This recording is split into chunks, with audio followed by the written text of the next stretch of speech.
Hare Krishna sir. Abdul గారు, ఇప్పుడు నేను వాడితో గట్టిగా చాలా స్ట్రాంగ్గా వాడికి మెసేజ్ పెట్టాను, విన్నారు కదా. వాడి పేరు గణేష్. వాడు ఏమనుకుంటున్నాడు, వాడు క్రిస్టియన్ అనుకుంటున్నాడు. గణేష్ అనేవాడు క్రిస్టియన్ ఎలా అవుతాడు కదా. అబ్దుల్లా క్రిస్టియన్ అవడు కదా. అబ్దుల్లా అంటే ముస్లిము కదా. ఇమ్మానియల్ అంటే క్రిస్టియన్. మరి గణేష్ ఎవడు? హిందువు. మరి గణేష్ అనేవాడు తాను క్రిస్టియన్ అనుకుంటే వాడిని ఏమంటారు? నీతి లేని యాదవ అంటారు. వాడు అనిల్ అయినా సతీష్ అయినా కదా.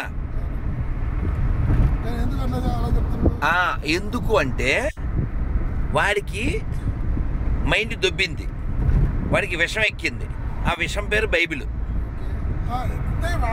ఇప్పుడు నువ్వు పుస్తకం చదివితే, లేదు ఒక మతంలోకి వెళ్తే, నీ బిహేవియర్లో దయ పెరగాలి, ఉందా పెరగాలి, గౌరవం పెరగాలి. కానీ పిచ్చి పెరగకూడదు కదా. ఇప్పుడు ఏమండి, నాకు తెలియక అడుగుతున్నాను, మనకి రోగం వస్తే ఎక్కడికి వెళ్ళాలి? దవాఖానా, అవునా? మరి గొర్రెలు అంటే క్రిస్టియన్స్ పాస్టర్ దగ్గరికి వెళ్తారు. పాస్టర్కి కళ్ళజోడు లేకపోతే బైబిల్ చదవలేడు, వాడు కిడ్నీ బాగు చేసేస్తాడు. మీకు అదవుతుందా? పొట్టిగా ఉండాను పొడుగ్గా చేసేస్తాడు.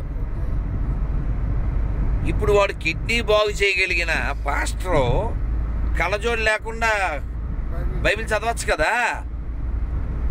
సో కాబట్టి నీతి లేని ఎదవలే మన దేశంలో క్రైస్తవులుగా చాలామంది అవుతున్నారు. ఓకే, ఇది పాయింట్ 1. ఇప్పుడు తినే ఆహారాల్లో ఉమ్ము వేస్తారు, దాన్ని ఏమంటారు? ఉమ్ము. అలా చేయొచ్చు అనేది ఎవరికి సంబంధించిన విషయం? అది హలాల్ ఫుడ్లో ఉమ్ము వేయడం. ఎవరు వేయాలి ఉమ్ము?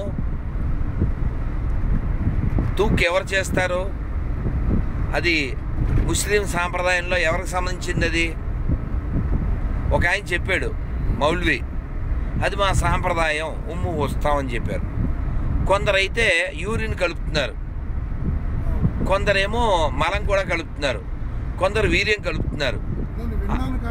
ఆ బోల్డెన్ వీడియోలు వచ్చినాయి. ఇప్పుడు నా ప్రశ్న ఏమిటంటే, తినే దాంట్లో మలమూత్రాలు ఎందుకు కలపాలి? దాంట్లో ఏమన్నా గొప్ప విషయం ఏమన్నా ఉంటే చెప్తే మేము నేర్చుకుంటాం. మన శరీరం నుంచి వచ్చే దుర్గంధాన్ని ఇతరులు తినే దాంట్లో కలపడం ఎందుకు? అలా కలిపే వాళ్ళు అలాగే తింటారా? మరి ఎందుకు కలపాలి? అంటే పగ కాదు, పేరు తెచ్చుకోనికి మేము ఇట్లా ఉన్నాము అన్నట్టు బేకార్. అది కాదండి. మీరు బైబిల్ ఖురాన్ చదివారా? ఖురాన్లో అలా ఉమ్ము ఉత్సా కల్పన ఉందా? ఈ కలిపే వాళ్ళంతా అల్లా దయకి పాత్రలు అవుతారా? వీళ్ళని ఏమని పిలవాలి? మొన్న అతను ఎవరో ఇదే హైదరాబాదులో ఓ డాక్టర్ చదివి, డాక్టర్ అంటే ఏం చేయాలి? ప్రాణాలు పొయ్యాలి. కానీ వాడు ఆదిలాబాద్ అడవుల్లోకి వెళ్ళి ఆముదం గింజలు తెచ్చి రెసిన్ అనే ఒక విష పదార్థం తయారు చేశాడు. దాన్ని చెరువుల్లో కలిపేసి, ఫుడ్లో కలిపేసి లక్షల మంది హిందువులు చంపేయాలి. అలా ఇప్పుడు వాటిని అలా ఎవరు తయారు చేశారు? వాటిని అలా ఎవరు తయారు చేశారు? ఏ పుస్తకం, ఏ మతం, ఎవరు తయారు చేశారు? మరి ఇప్పుడు పాలస్తీనాలో ఉండేవాళ్ళు ఎవరు? ఇజ్రాయిల్లో ఉండేవాళ్ళు ఎవరు? ఇరాక్లో ఉండేవాళ్ళు ఎవరు? ఆఫ్ఘనిస్తాన్లో ఉండేవాళ్ళు ఎవరు? సూడాన్లో ఉండేవాళ్ళు ఎవరు? వాళ్ళంతా ఒకే మూలం నుంచి వచ్చిన వాళ్ళు కదా. మరి ఎందుకు కొట్టుకు చేస్తున్నారు? ఇప్పుడు మీరే ఉన్నారు, మీరు ఖురాన్ చదివే అన్నారు కదా. ఇప్పుడు ఎవరైనా భూమి మీద ఒక మనిషి అల్లాహ్ని నమ్మకపోతే ఏమవుతుంది? అల్లాహ్ని నమ్మకపోతే ఏమవుతుంది? Any problem? నమ్మలేదు, దేవుడే లేడు అన్నాడు ఒక ఆయన. దేవుడు లేడు, ఏం లేదు. సరే, నేను అనేది ఒక ఆయన ఒక ఆయన పేరు XYZ. ఓకే. ఈయన దేవుడే లేడు అంటాడు. అంటారు. అతని మీద అల్లాకి ఆగ్రహం వస్తుందా దేవుడు లేడు అంటే? రాదు. రైట్. నెంబర్ 1. ఇప్పుడు దేవుణ్ణి అసలు ఎలా పిలవాలి? మనసులో వెళ్ళాలి సార్. నేను రామ అని పిలుస్తాను, ఇంకొక ఆయన శివ అని పిలుస్తాడు, ఇంకొక ఆయన గంగమ్మ అంటాడు, ఇంకొక ఆయన జీసస్ అంటాడు, ఇంకొక ఆయన అల్లా అంటాడు. ఓకే. ఇప్పుడు దేవుడు అనేవాడు ఉన్నాడా లేడా? ఉన్నారు. అతనికి ఎన్ని పేర్లు ఉన్నాయి మస్తు పేర్లు ఉన్నాయి కదా? ఒక పేరుతోనే ఎందుకు పిలవాలి ఏదైనా పేరు పిలుచుకోవచ్చు. కదా? మన మనసులో కదా? ఉండాలి. దేవుడికి కదా? కదా? దేవుడా అని పిలిచామనుకోండి, విండా? వింటాడు. ఎందుకు వినడు? గోవిందా అంటే విండా? రామ అంటే విండా? వింటాడు. అల్లా అని మాత్రమే పిలవాలా? ఏం లేదు. జీసస్ అని మాత్రమే పిలవాలా? ఏం లేదు. కాబట్టి ప్రపంచం ప్రశాంతంగా ఉండాలంటే ఏం చేయాలి? నమ్మాలి. ప్రపంచం ప్రశాంతంగా ఉండాలంటే హిందువుల్లాగా జీవించాలి. హిందువులు ఏం చెప్తారు? దైవాన్ని ఏ పేరుతో అయినా పిలవచ్చు. ఏ పేరు వినొచ్చు.